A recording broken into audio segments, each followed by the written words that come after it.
Good afternoon, Melbourne, and welcome to Channel 31. This is NATCHAT, and I've got two incredible guests today here in the studio. My name is Benjamin IQ Sanders. I'm your host, here with Judy Green and Richard Norton.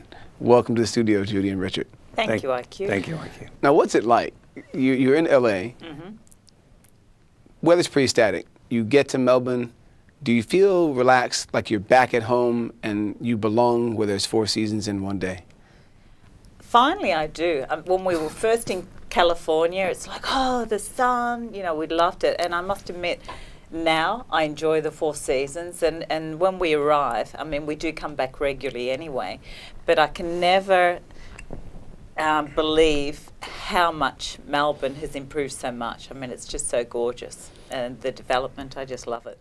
With your career spanning well over 20 years in entertainment. Thanks for that. You're very, very welcome. Sound like an antique. Well, no, you know, icon. I believe there's something in your career that involves antiques, and hopefully we'll have a chance to get to that today.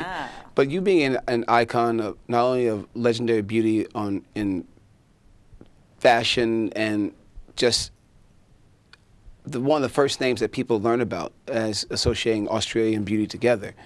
You bridged to the United States, to Hollywood, after Richard did. And Richard, do you mind sharing for those who might not know who you are? I don't know how that's possible. Yeah, but right.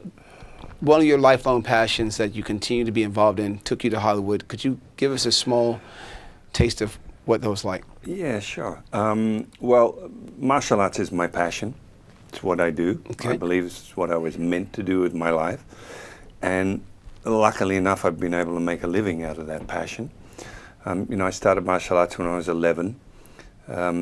Cutting forward, I went to LA in 1979. I was working as a personal bodyguard to Linda Ronstadt and James Taylor. Wow. And Linda wanted me to come and work with her full-time in the US. Wasn't that keen on going, but I did. And to also bring another element in, Bob Jones and myself, when we ran Zendokai schools, brought Chuck Norris out to Australia in 1978. Now, in 78, Chuck Norris was one of the 2 top names you could probably find in martial arts. Is that correct? Yeah, absolutely. Chuck was a real legend in martial arts, you know, especially in America and places like that. He was just getting momentum building on his movie career. And actually, Chuck had just finished a movie called Good Guys Wear Black, one of the early Ah, movies. yes. And anyway, I went to the States in 79, and Chuck was one of the first people I called, and he was in pre-production for a film called The Octagon.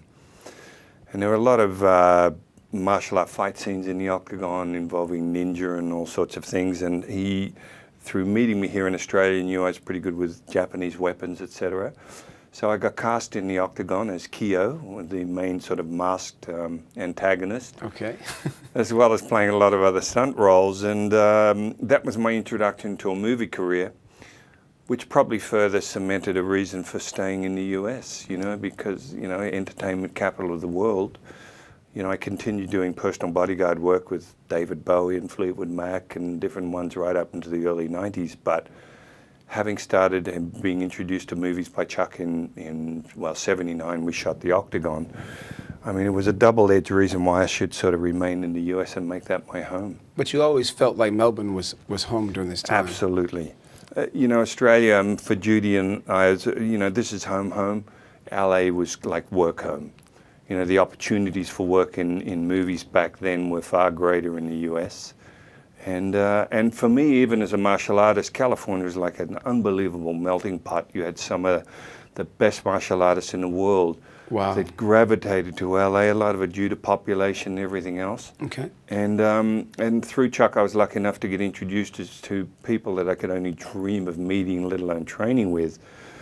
So I was like a kid in a candy store in LA. You know, it was just, LA was it was full of just a lollies great for place you. to be. But you know, getting back to your original thing, it was you could never compare it with a feeling of still landing at Tullamarine and being back in Melbourne. This was home. And we were saying the last time we arrived back, my brother picked us up at the airport and we drove to Clarendon Street, you know, because we live in South Melbourne, had a little bite to eat in a pub there, and we were both like, oh, this feels so good. Breathe. It felt so green, it felt so peaceful.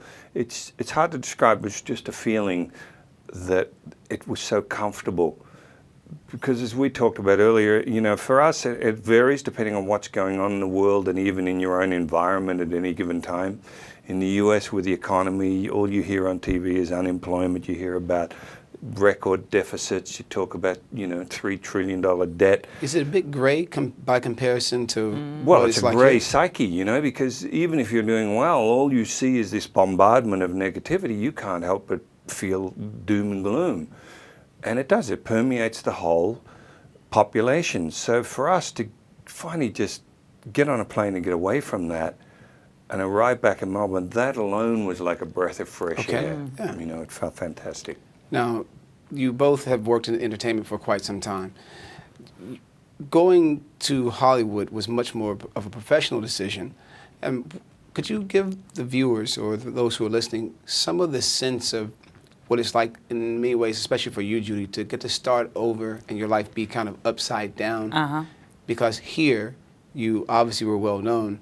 It was not exactly the same when you got to Hollywood, so it was kind of a bit of a fresh start. Okay, so from my point of view, Rich and I met in 1986, Okay. and I was still recovering from a very serious head injury I incurred when I was in South America filming with an Australian adventurer. So when I spent time in Los Angeles or was travelling with Richard, I wasn't really trying to follow a career. You know, I Okay. would be on film sets with Richard, and people would often ask me, would I like to be in the movie? And then I would explain I have a couple of challenges I'm still dealing with, and maybe if there is a small role, it is something that I could deal with. So I did it that way. But Los Angeles and the travelling with Richard really freed me up from the point of view, yes, I had a high profile in Australia. The accident we had in South America was